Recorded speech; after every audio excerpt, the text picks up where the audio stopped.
Welcome to Vegas Circle Podcast with your hosts, Paki and Chris. We are people who are passionate about business, success, and culture, and this is our platform to showcase people in our city who are making it happen. And on today's guest is just that, man. We welcome him back to the circle a second time. This is who I want to grow up to be, man. When I become an older man, man, this is who I want to grow up to be, man. You aging me now? No. We peers, man. But we're going to get into it, man. So he's went from owning one Valhallan franchise to now owning 20 franchises. We're going to get into his story. So holding strong, got multiple locations. He's bringing gamings to schools that we were talking about, moving his headquarters to Vegas, and planning a national tour, building hotels nationwide. So welcome back to the circle, businessman and owner of Valhallan Esports, Mr. Morris Jackson. Thank you. Good to see you again, man. Good to see you, my man. Good to see you guys. Great to see you. Well overdue. Yep. Thank you.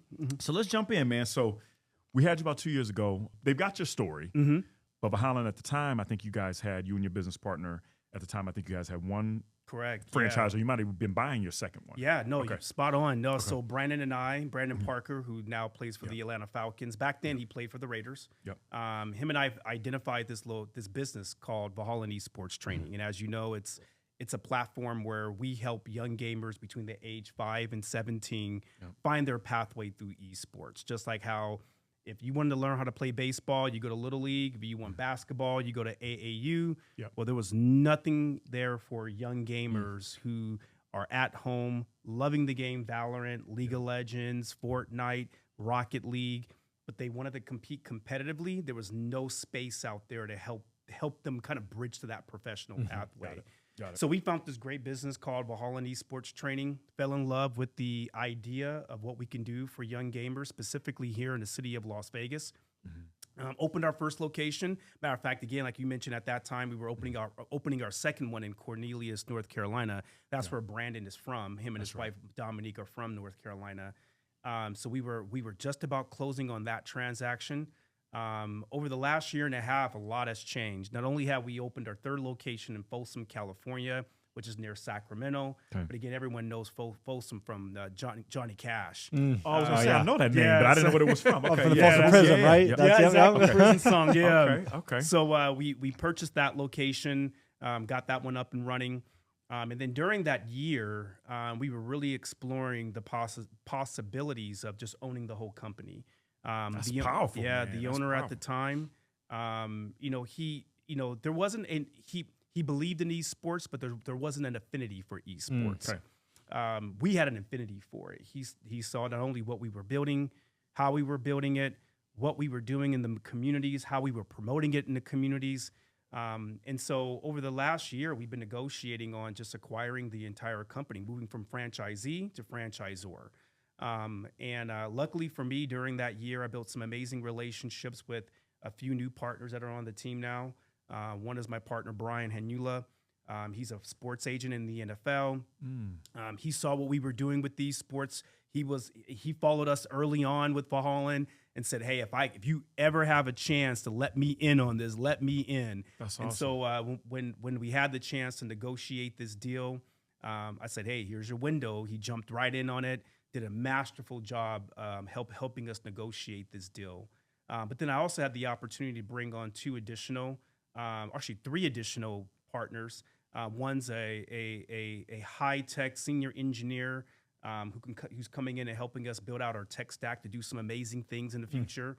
Another partner is an amazing chief strategy officer out of Denver, Colorado, or Broomsville, Colorado, who's helping us as well.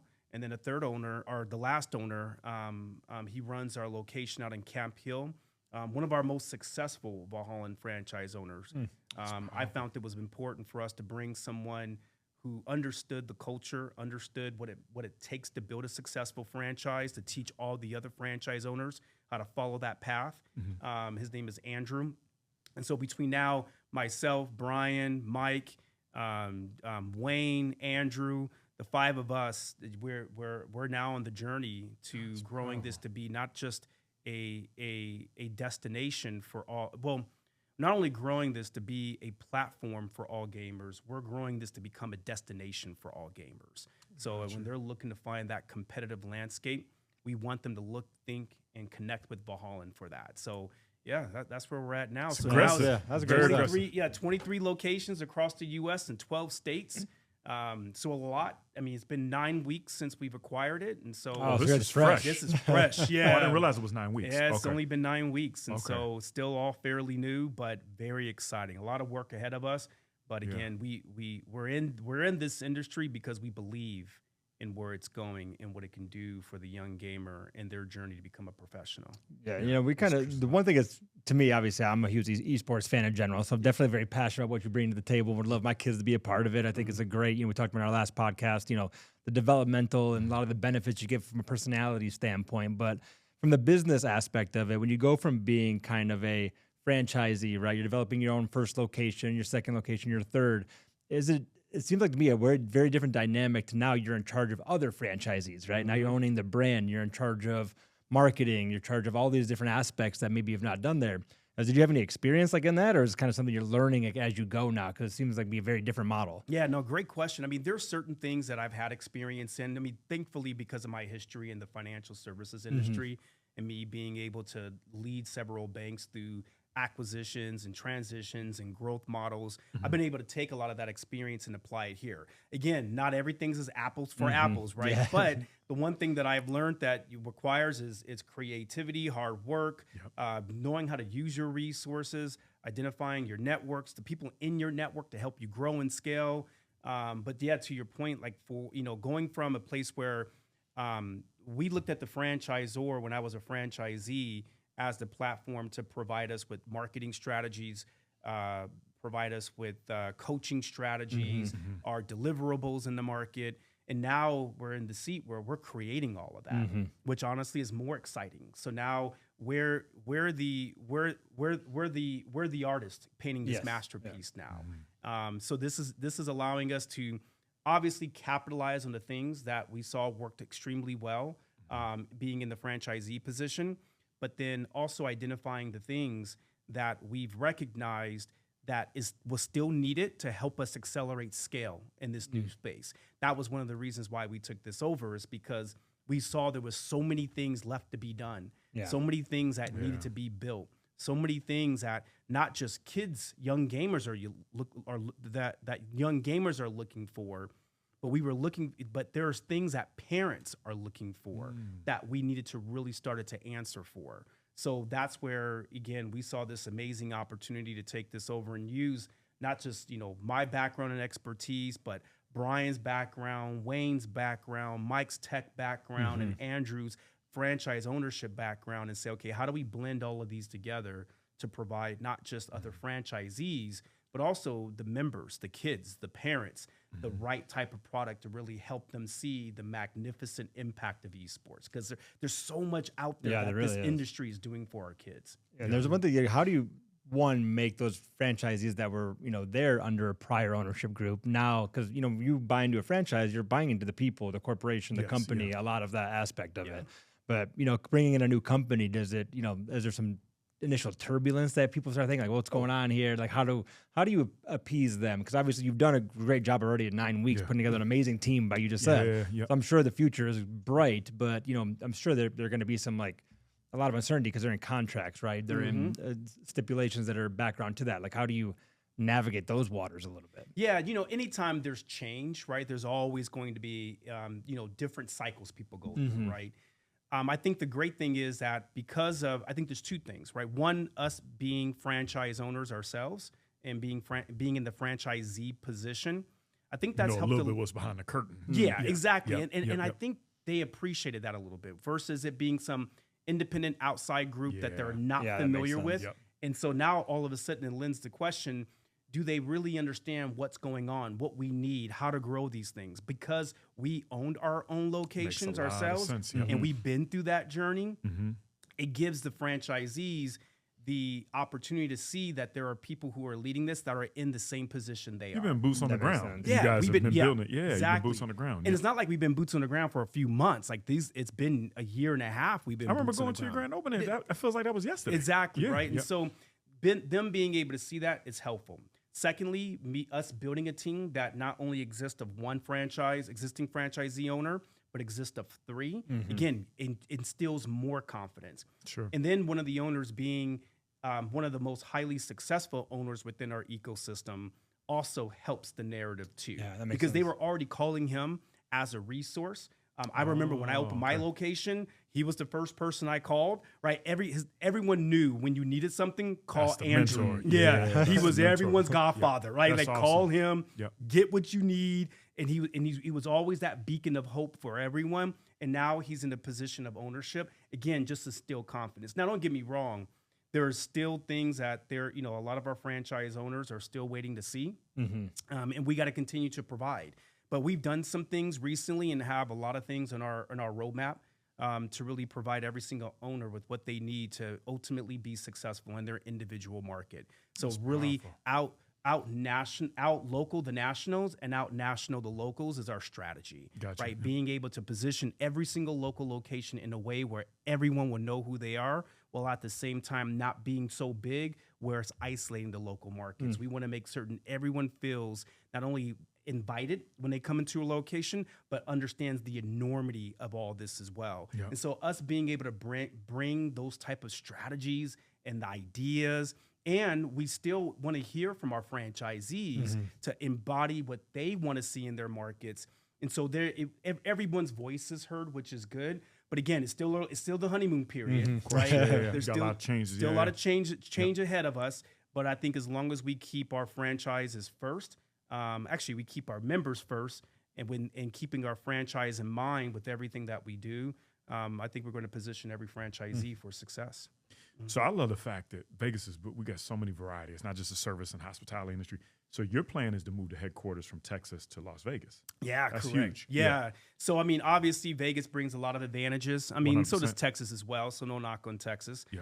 Where are they based at right in Texas now? They were based in Pearland, Texas. Okay, I don't even know what that is. Yeah, neither do I. Okay. That'll tell you a lot. That'll tell you a lot.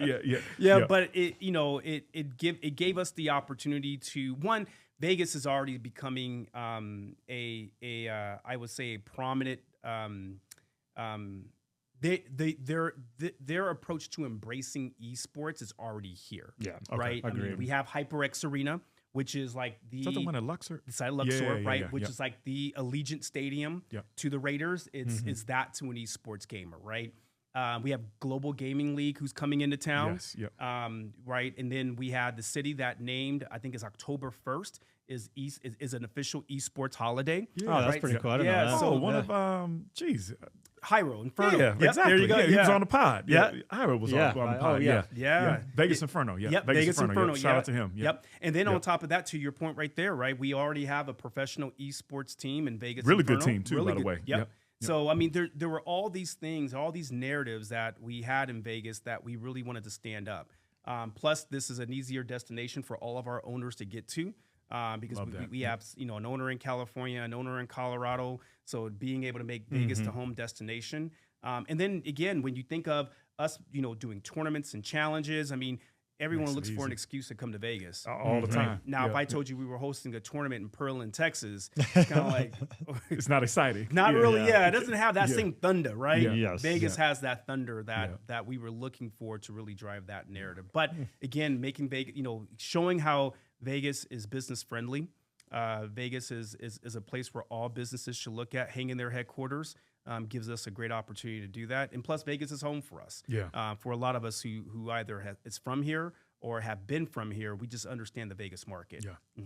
Talk a little bit about this is a $500 billion with a B industry. I didn't realize it was that big. I mean, I know Chris knows because he knows gaming and I make like $40. You say you make $40. But the piece for you guys is really to scale, Valhallan's space in this, man. What's the vision behind that as far as where you guys will be in this piece of the pie of the $500 billion? Yeah, we just want literally like 0.5% of that. No, That will work. no, I mean our spaces. I mean, again, the whole entire ecosystem has a global market cap of $500 billion. Okay. We really want to carve out that youth segment where everyone else is focusing on the professional gamer.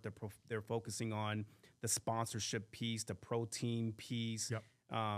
Even the collegiate side. We want to focus on all those that are trying to get there.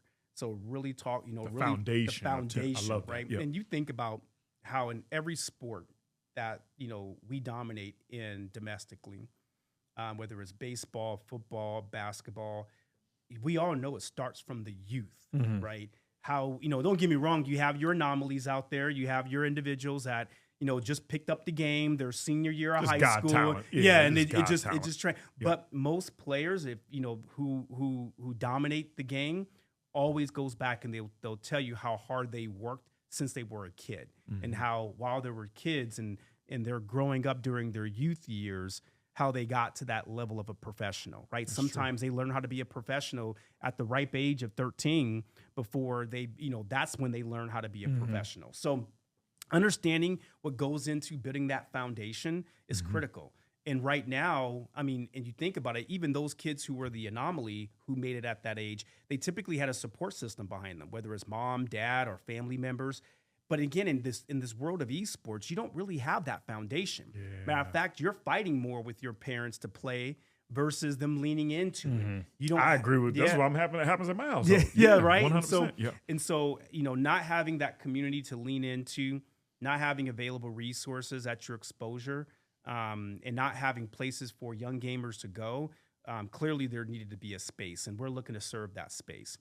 This space can address more than, the addressable market here is well above $1 billion.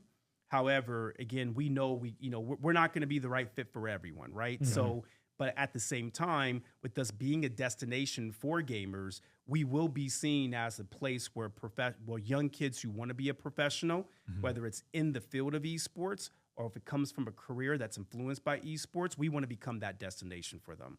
Awesome. But not just for the kids, for the parents too, right? Parents are looking for, they have questions. They want to understand, how to help their kids grow in this industry, what careers come with it, which colleges are offering full ride scholarships, which colleges now are giving an esports degree. There's all these questions that are in the parents' mind, but where do they go get the answers?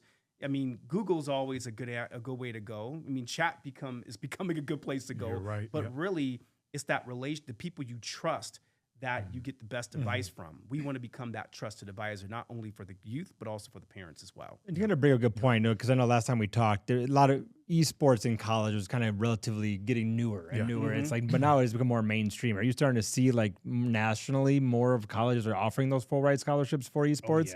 It's like 100% now, or what's kind of what's the integration there? Because I know but one thing definitely for me, I wish I can go back, but that's not something I have my favorite now. But definitely not 100%. Not 100% of the colleges as of yet, but more and more colleges are converting their esports clubs into now converting them into sanctioned teams by the university.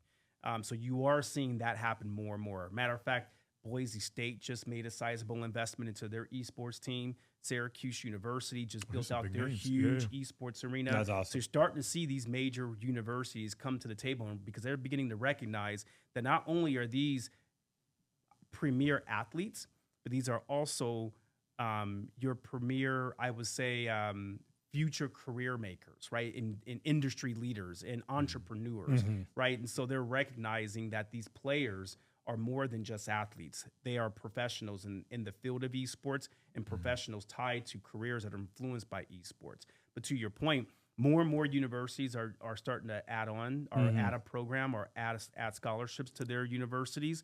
I think when I first started, there were probably over 150 schools that had a full ride scholarship to esports.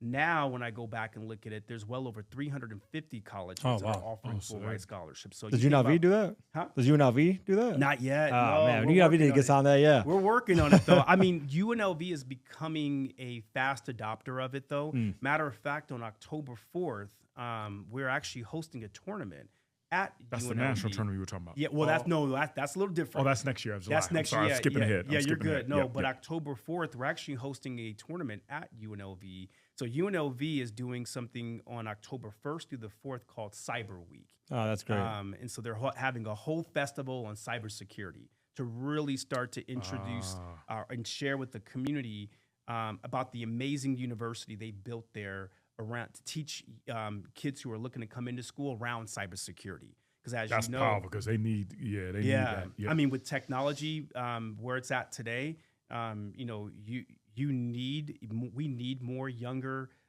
I would say this younger generation as what we call ethical hackers to help us prevent from cyber attacks. Yeah. So they're really looking, and UNLV has probably one of the best universities for cybersecurity across the nation. Okay. And so we're really looking to stand up that university during that week. But the university department lead came to me and said, hey, I want to finalize this week with an esports tournament. And so help me find a game that really teaches young gamers around cybersecurity and how it transfers into a cybersecurity degree. And funny enough, the game Rainbow Six Siege. That's probably the first one I thought about when you were saying. I mean, know what that is? I don't even know what that is. Okay. There are a lot of skills that a gamer learns in that game that's transferable to cybersecurity. That's powerful, and so we took that game. We're building a tournament around that game. UNLV with some key sponsors in the community is going to back it with the scholarship as well. So the winning team's going to walk away with scholarship money. Oh, that's awesome. That they can apply to the university. But again, that's like the early stages of the university kind of picking up and going, okay, there's something here with esports. And they're investing. When you put money behind it, Correct. they're investing. Yeah, you're great. investing into it. And they're seeing how esports become a bridge between. There's a direct correlation between computer skills and video games. Yep. Like most video gamers love to be on a computer. Like it's kind of just natural. Yeah, exactly, right? And so, awesome. you think about it, right? This isn't the first time we've used video games to build skills. I mean, you think about how astronauts learn how to fly out, into, onto the moon or out of space. It's all through simulators. How does a pilot learn how to fly early on through a flight simulator? Yeah, right? So simulators have always been a part. So technically gaming has always been a part of someone's development, someone's growth, someone's progress. It's just now this technology is so advanced, it's now pushed into games. So games like Valorant, League of Legends, Rainbow Six Siege, you play these games, you're actually learning critical life skills that transfer, and those skills are transferable into real life industries, such as Siege, a lot of skills that transfers over to cybersecurity. So it's like now, but now it's helping parents and helping kids see that correlation, see that. So you're not just playing, which I'm telling my kids, stop playing. Chris is telling me have them play, right? Yeah. But the truth of the matter is, look, you're really learning something. Correct. If you're doing it right. Yeah, if you're doing it right. You're doing it right. But the games you were talking about, you said something completely different. You were talking about specific games that are helping that foundation, which is powerful. Yeah, and Chris is right. You got to do it right. And today, a lot of kids who play independently in isolation or online in the wrong community, they're not learning the right way. And right? they're hearing all the BS, the chat, the But it's no different when we played basketball when we were kids, right? When we were kids and we were at the park, depending which park you went to. And there's no rules. There were different rules of basketball depending on the court you went to, right? 1,000%. But then when you went to high school, depending on what court you played at in the rec, can those skills transfer over? Because I remember when I played basketball in the rec park that I played in, it was physical, and there were no fouls. And so when I went and played school ball and they called fouls and everything, I hated basketball. Like, I'm not playing. That's why I went to football, because I needed to be more. I wanted the physical side of it. BS, I'm like, I didn't even. I breathed on you, and you're calling a foul, right? So again, but that's the same thing in esports. So kids are learning in isolation and independence, or in communities online, where they aren't identifying those skills that really transfers over into a professional, I would say either professional careers or in the professional scene of esports. That's what we do in our arenas, That's our really training powerful. centers. Yeah. I'm gonna be honest with you, man. Like I'm always fighting with my kids about gaming. No. And Chris literally is telling me all the time, like, you gotta do it right. Stop. Like I was said to my daughter the other day, she's playing a video game, and it's an economy-based game. So I'm using that as an opportunity to teach about economics. Yeah. Like, right? So we're talking through how this translates to That's world a very good economics. point. That's a very good point. Lean into it. So the point of the matter is, man, parents, you need to listen to what this man's saying and get your kids in Valhallan. Agreed. And this is not a sales pitch. This is literally, it's a foundation. And also to the point we were talking about recently is Clark County School District, right? You're trying to, not that it's a play, but you got into the Clark County School District. Can you kind of explain what that's all about, that relationship? Yeah. So recently, we've been able to build partnerships and relationships with the school district. The school district does an amazing job every year, and they host what they call a Science Technology Festival. So they bring in all the parents who believe in STEM, want to learn more about STEM, which is science, technology, engineering, and mathematics. You can also throw arts in there as well. But they meet every year at the World Market Center, and it really showcases all the different activities the school districts will bring to the table to help their kids accelerate in the STEM program. So we've been a part of that program now for 2 years. And because of that, we've been able to make relationships with a lot of the teachers and the faculties and the administration here in Las Vegas. So we've partnered with high schools where we've helped them deliver workforce development programs to teach kids not just how to play in an esports tournament, but also how to create their own esports tournament. So this was cool. We went to a high school and we taught a 6-week course on how to create and run an esports tournament. It was student created, student led, student executed. We only were expecting maybe a few teams to sign up for the tournament. So it was a 6-week course. At the end of the course, we were going the capstone project at the very end of the course was for them to host their own school esports tournament. Again, we were only expecting maybe a few teams to play, maybe a couple, maybe 50, 60 kids show up for the actual tournament. What was amazing is that we had over 80 teams sign up for the high school to compete in that tournament. And this was a duo. So if there was 80 teams, that's 160 kids. Then we had probably well over 300 kids show up to watch the tournament. And it was in the school library.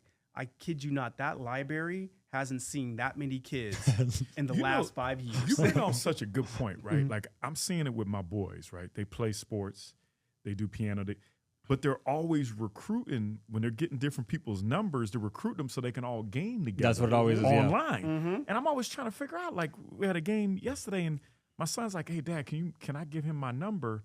They were recruiting them to get in their group to play. Yeah, they don't text them, they don't call them. It's just like they get their their gamer tag. Gamer tag. That's the new. Well, it's what I call the new third space, right? When we were kids, our third space was outside. Because your parents didn't want you in the house. No, they didn't want you in the house, and we didn't want to be in the house. We wanted to be 100%. Outside as late as possible. I'm pretty sure we all had the rule we had to be on before the lights turned on, right? So, but now these kids, like, you got to force them to go outside. It's scary outside nowadays. Yeah, it is scary outside, right? And but you think about it, their third space now where they're meeting up with other kids is this digital world. And it's a little safer, a little bit safer. Yeah. Well, if it's not monitored, it can be dangerous. But so was the park. I remember when I was a kid, I'm pretty sure we all saw certain things at the park that mom and dad didn't really want us to see, right? 100%. But again, if you're at the park and you're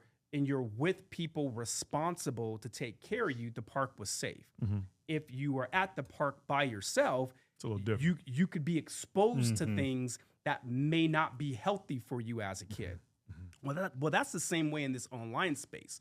If you allow your kids to play online, and if you do it where it's monitored, then you can create a safe space for them. And that's what we do with Valhallan. We create this safe space because we only allow kids within that age community to compete against each other. We don't allow outside communities to come in. But if you allow your kids to play at home and play online, then you do run the risk of inviting the online community to your child. And so there's always a risk that you can get the wrong type of foot traffic coming into their lobbies. And then all of a sudden now they're not playing with Chris, who's a friend. They're playing with Chris, who's 75 years old, online for another reason. But again, it was it's no different from when I was a kid and you go out to the park. There was Chris as a friend, but there was Chris who was 75 years old who was at the park for a different reason, right? So it's just the narrative's the same, but the communities are different. And this was great, important to educate the parents because they talk Paki, not to probably, but like I know all my kids' gamer tags, right? All their friends, right. like I know this person is this person, this person is this so you person. You got to cross-reference that. It's like auditing your whole. It's like your who your kids are hanging out with, or your phone numbers in your phone, right? Good It's point. kind of like, and I think most parents don't feel confident enough to get into that virtual world and that environment to be able to understand that. Yeah, and you're absolutely right. Parents, because they don't understand, they don't know what to look for, and because they don't know what to look for, the easiest answer they can give is get off the games. Yeah, which is me. That's what I'm saying. That's literally because they don't understand. You're right. Because we don't understand. You're right. But it's just like when I played football. When I first played, my mom didn't understand football. What she saw was a violent sport. She saw me physically either hitting someone and hurting them, or me potentially getting hurt. It wasn't until she learned and understood football where she realized, no, this was good for him. But it took her a while to understand that. Yeah. That's what we're hoping to do for parents, right? That's great. The reason why we have Valhallan is to help parents understand how to understand this new space. So even when a parent signs up their kid for Valhallan, it is an opportunity for us to, be there to make certain kids are learning, they're growing, they're developing, they're progressing. Just like how you would sign a kid up for karate, right? Obviously they're learning technique to protect themselves, right? Respect, a lot of different things, yeah. But think about this: if they learn karate online without a sensei, and because they can learn the same moves online without someone mentoring them and supporting them, they can learn that same move. That's a move to help defend and protect themselves, but they can learn it to attack someone too and be on the offense.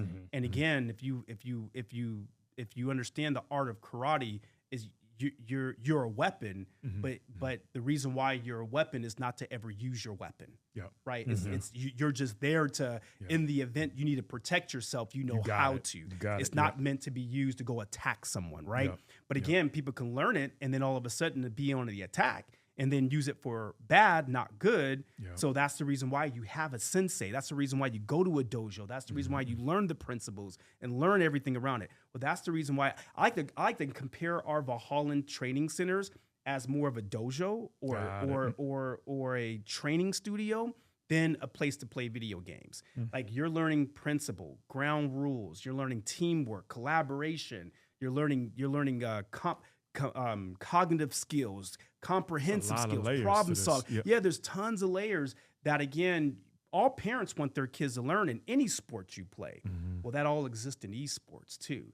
Plus, and what's wild is now people can make a career out of that. Yeah, that's what's tripping me out. Like Hyro, he's made a full career out of this. Yeah. He makes money and branding deals and teaching and doing. So that's the powerful thing is you've got this foundation now of different things that are probably not going to go out the wayside with all these AI and stuff. It seems like this is the future of jobs and stuff like that. Yeah, so I always tell parents, your kids are learning, and I'll tell this to you, if you don't have your kids lean into gaming, you don't have a choice. Well, they love it. They're losing the skills for tomorrow. Yes. So if you want your kids to know and learn the skills for tomorrow, it's lean into gaming today. No, I agree. Because if you think about it, like Minecraft isn't just them out there, doing, although it looks like they're just building this pixelated boxes everywhere. No, they're actually learning some amazing skills. Every architect, engineer, developer is like, man, stop, let them play. Let them they make like processing chips and stuff in Minecraft. I'm like, whoa, I didn't even know how to do that. So, they're forging. They're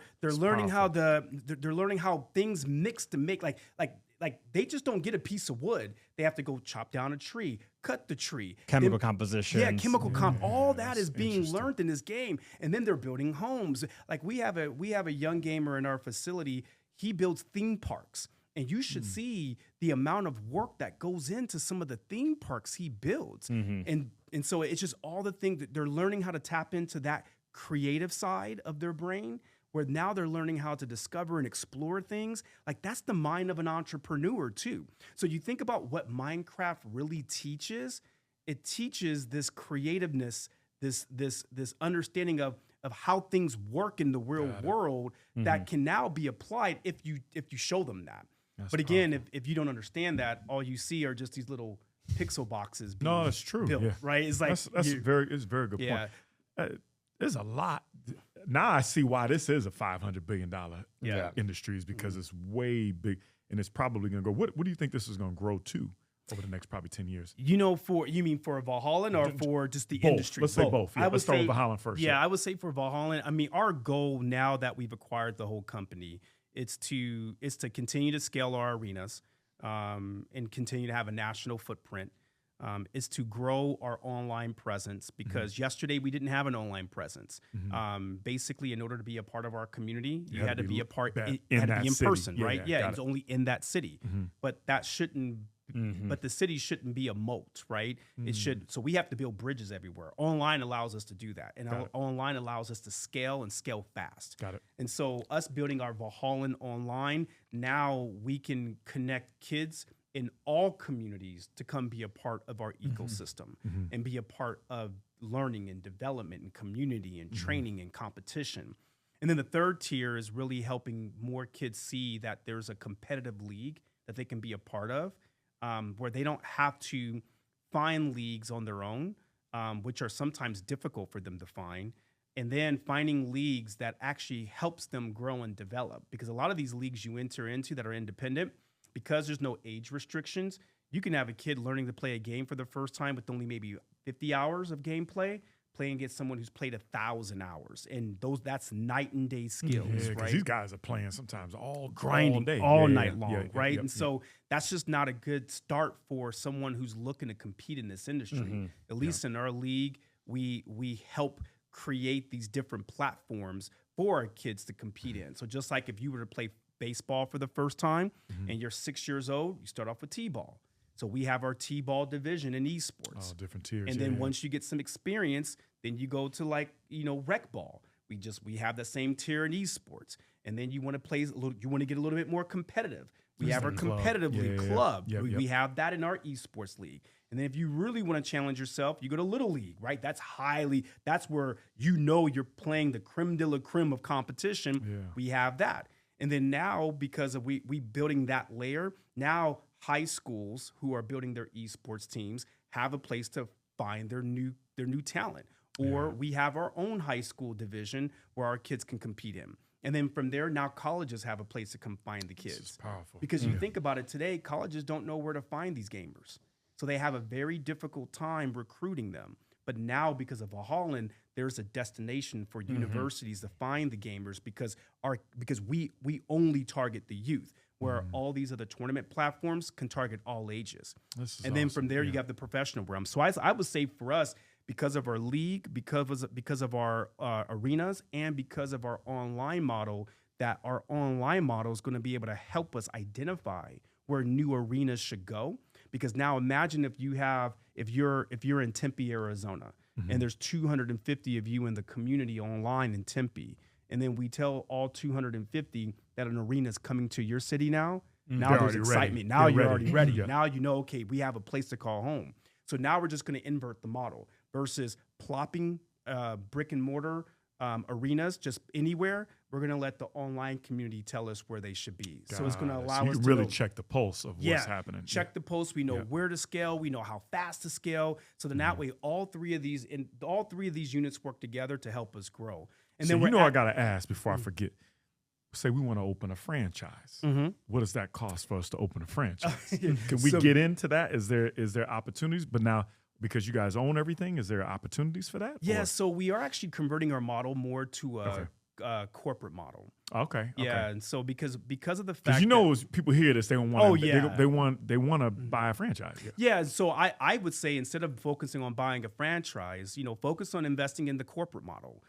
So then that way you're a part of the plan to accelerate and grow. Because as we are identifying locations to put these in, we want to make certain. You're a part of the bigger.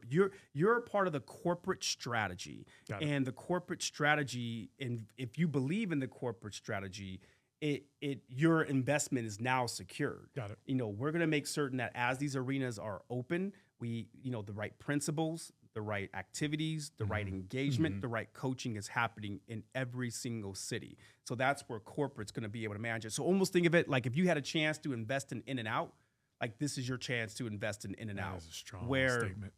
Where if the model, like the model is there, and when you think about it, when they open an In-N-Out, you don't ever have to worry about traffic. No, it's right away. You could have an In-N-Out right down the street from each other. And what's amazing? And the line's going to be around the block. Yeah. Their whole story is, I met the owner's daughter in West Hollywood, and she's amazing. What they've been able to do. But In-N-Out, that's a great example. But they protect that brand and the consistency. They want to make certain any In-N-Out you go to is the same. Your double, your animal fry, it's all the same. And so they protect that. And that's what we're looking to do, because this is a community that deserves to have the best, competition, deserve to have the best approach to educating and growing young gamers. And we want to protect that. To kind of go back, the fourth thing we're looking to do is adding that educational component, really starting to be a place where esports is used, kind of like what you mentioned, you're teaching your daughter economy, right? Through gaming. There are so many games out there that you can use to teach economy, to teach teamwork, collaboration, creativity.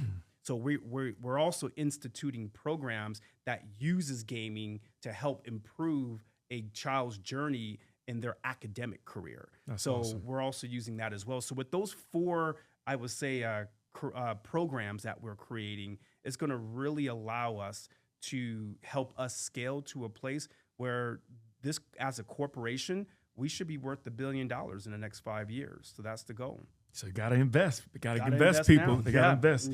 You got a great mind, man. Yes, I sir. know. Yes, I sir. asked you this before, man. So we're finishing up here, but just business and life advice, man. You do a lot of stuff, not just with Valhallan. You do stuff in the hotel industry, hospitality industry, angel investor. I know a lot about. What's one lesson every entrepreneur should hear that's made the biggest impact for you? Wow, I would say the one lesson is that don't put limits on yourself. You know, I put limits on myself for 25 years being in the corporate world. I believe that was you. That was me, right? But that was me allowing corporate to define who I was. The moment I left corporate and became an entrepreneur, it allowed me to dream. And not only allowed me to dream, it allowed me to do something with my dream. So there are a lot of people who dream, but then they don't do anything with it. And sometimes you allow this voice in your head to tell you it's too much. You can't do this. You're not enough. You're not, you've never done this before, so don't. All that is fear trying to hold you back. Well, anytime I feel fear, I just face it head on. Like for example, I feared owning multiple homes because I was always taught you own one home, you pay off the home, and then you possibly buy a second home. Yeah. But there's a lot of risk when doing that. I said, okay, I'm not going to think that way. If the fear is not to own a second home, then I got to go get a second home, then a third, then a fourth, then a fifth, right? Keep pushing. Then just keep pushing. If you're not pushing, if you're not stretching your rubber band, it's just think about it. If you keep stretching a rubber band, it's going that elasticity is going to stretch, right? But if you don't ever do anything with it, it's going to stay tight and small. So I just keep stretching myself as much as I can. So I went from homes to apartment complexes, from apartment complexes to hotels. And if you would have told me this 6 months ago or 6 years ago, I would have called you a liar. I would have said you are lying. I just want to own one home, a picket fence, and a dog with my wife and my 2 kids. Because that's safe. Because it's safe. And everywhere you go, everyone wants you to be safe. But if you think about any successful entrepreneur, think of anyone, whether it's Jeff Bezos, Elon Musk, Steve Jobs, Damon Johns. I just met Jesse Itzler and was probably one of the best. I don't know if you know what that is. Ran with David Goggins. Remember back in the day, the Navy SEAL? Oh, His wife owned Spanx. And all that, sold it to Blackstone back in the day. I met him recently. It was amazing conversation. Yeah. But their mind is what you just said. Yeah. He does those 100-mile races. Yeah, exactly. To challenge himself. Yeah. I do Tough Mudders now to challenge myself. Okay. Yeah. But again, it's that whole place, like, stop playing it safe. Every time I see something is safe, I have to step out of it. Safe is your comfort zone. I love it. And you can't grow to who you are really supposed to be if you're constantly living in that comfort zone. I would just say my best advice is if there's fear stopping you from doing something, attack it head on. Love it. Attack it head on. Love it. I can't leave you out of here without asking about restaurant. I'm a big foodie. I'm always wanting to know what everybody's eating, man. So I know you shared with us before, man. What's a favorite restaurant for you and your wife to go eat at now in Vegas? Well, there's 3. I don't know if I can give you 3. Yes, sir. Go for it. My wife's favorite restaurant that she constantly makes me take her to is Esther's Kitchen. That's great. Amazing. Right? I go to Esther's a lot. So Esther's is number 1 on her list. I would say number 1 on my list right now anytime I get a chance to go to, I will, is Barry's. We had them on. Marco Yacine. Those guys, amazing. What I love about their restaurant is the hospitality. They're second to none, those guys over there. Barry just hit me yesterday, man. He's amazing people. You've had grandma's cookies, right? Okay, so it's like they're solid. They're solid. Yeah, solid people. It brings back just the way restaurants should always be, right? I'm glad you said that. Yeah, a lot of people say that. Yeah, I love it. But now the restaurant that my wife and I both, if we were to pick one together, I would probably have to say, oh my goodness, Saffron. Saffron's very good. Mm-hmm. Vegan. Yeah, It's a little hidden gem right off Spring Mountain. It is a hidden gem. And it's beautiful in there. It is nice. Nobody has said Saffron. I know. I've been there. That's a new one It's for me. very Because good. it's It's vegan vegan. food. Oh, yeah, that's probably why I never been there. Yeah, But you'll be very surprised. No, you'll be very surprised. And Yeah. listen, I mean, and as you get, you'll learn is as you get older, Yeah. your body just doesn't respond to certain Spring Mountain and foods. Decatur. I was like, Tacotarian's another good one I like. That's vegan. So I'm vegan, definitely open yep. to it. I'm gonna be honest with you. Saffron is very good. Yeah, My yeah, kids even love it. Yeah, if you love Tacotarian, you will flip over. Oh, yeah, I'm gonna give it a try. Yeah. That's a good. You got a good palate, Y'all brother. You think got a that- good palate, brother.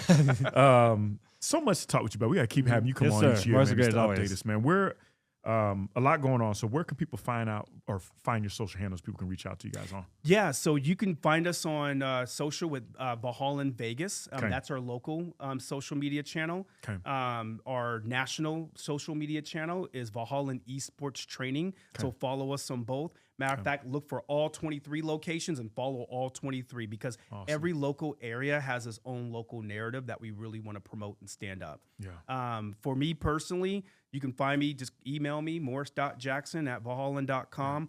I'm always looking for strategic partners. I'm always looking for like-minded individuals who want to benefit the youth community. And we're always looking for investors who want to be strategic partners to help us grow, accelerate, and scale what we're doing. Yep. I mean, we're on a mission right now. I mean, when we first came on this show, we talked about in 5 years dominating this industry. Now you just bought the no- whole yeah. market. So you backing your words, brother. Yeah. Exactly, right? Yeah. I mean, if you, again, a year and a half into it or 2 years into it, look where we are today. Yeah. And this is just the beginning for us. So we're pretty darn excited. See, this is why I said this is yeah. what I want to grow up Yeah. to be, man. No. See? No, I applaud. No, and I'm Yeah. saying that I applaud you because you got a great mind, man, and you do a lot Thank of you. different things. And like you said, you put it into fruition. You actually do it, and you're a worker, so that you get it done, man. So No, I appreciate that. I appreciate you hanging out with us again, man. Yeah, We have to that's run it great. back, man. Thank Check you us out for at thevegascircle.com. So I appreciate your time, man. Oh, Good stuff. Thank you. Thank you, my man. Appreciate it. Yeah. Thank you. Yeah, that was great.